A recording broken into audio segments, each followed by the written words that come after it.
कि किसी भी तरीके से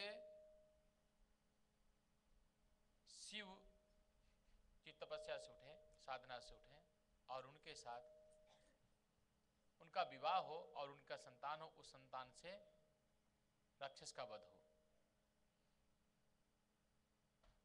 अब सारे देवता लोग शिव जी को प्रसन्न किया। शिव जी से कहने लगे बाबा बहुत राधे राधे राधे राधे, बाबा बहुत दिन हो गए, शादी नहीं देखी, थोड़ा एंजॉयमेंट नहीं हुआ, थोड़ा खाने पीने को बढ़िया नहीं मिला, मौज मस्ती नहीं हुई। शादी और नाचना कूदना हो तो मजा नहीं आता है। पूजा पाठ में पूजा पाठ होती है, शादी में शादी हो तो थोड़ा नाचो गाओ कूदो, खाओ पियो, मौज मस्त। थोड़ा जोर करो इसको जोर करो, इसको नहीं छूना। राधे राधे राधे राधे राधे राधे, थोड़ा कम, राधे राधे। तो ऐसा करो कि शादी करते हैं बाबा। तो भगवान शिव कहने लगे बहुत साधु संत लोग ने, बहुत देवता लोग हैं, हैंडसम हैंडसम देवता लोग, उनकी शादी कर लो। कि नहीं बाबा उसमें मजा नहीं आएगा, हम लोग चाहते हैं कि आपकी शादी करें।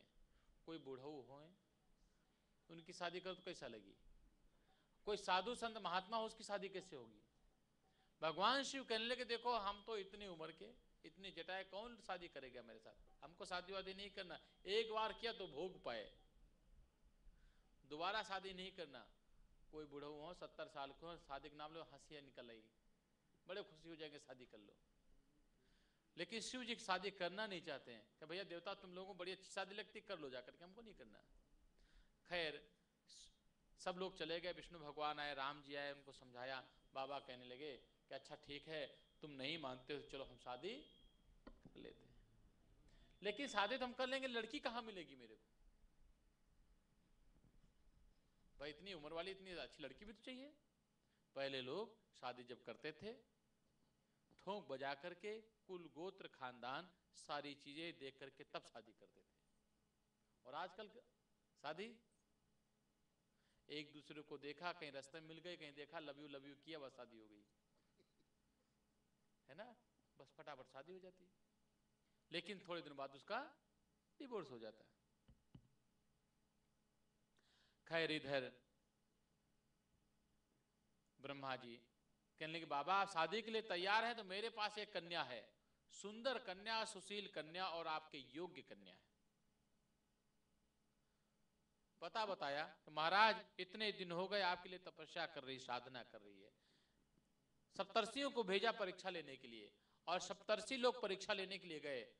परीक्षा में पार्वती पास हुई। सप्तर्षि ने आशीर्वाद दिया कि जाओ तुम्हारा विवाह शिव जी के साथ अवश्य होगा, हम आशीर्वाद देते हैं।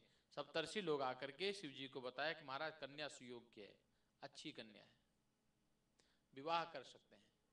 ब्रह्मा जी के पास समाचार गया, ब्रह्मा जी तुरंत आए, लग्न निकाला, मुहूर्त निकाला, लग्न पत्रिका छपाई गई।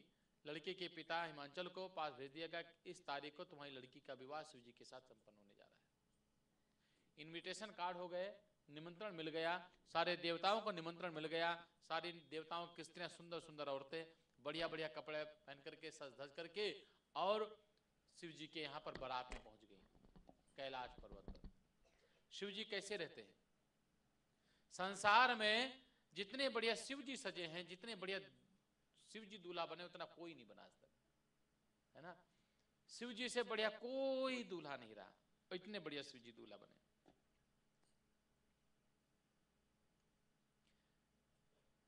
अब सारे देवता लोग, सुंदर सुंदर हैंडसम हैंडसम देवता लोग कैलाश पर्वत पर पहुंच गए, स्त्रियां पहुंच गई, सब लोग आ गए और आकर के शिव जी से कहने लगे बाबा तुम्हारी शादी है, तुम ऐसे बैठे हो। लगे सवारन सकल सुर वाहन विविध विमान, हो ही सगुन मंगल सुभद करही अक्षरा गान सियावर रामचंद्र की जय। और सब लोग आ गए और शिव जी की शादी का टाइम आ रहा है। तो शिव जी से सारे देवता लोग कहेंगे महाराज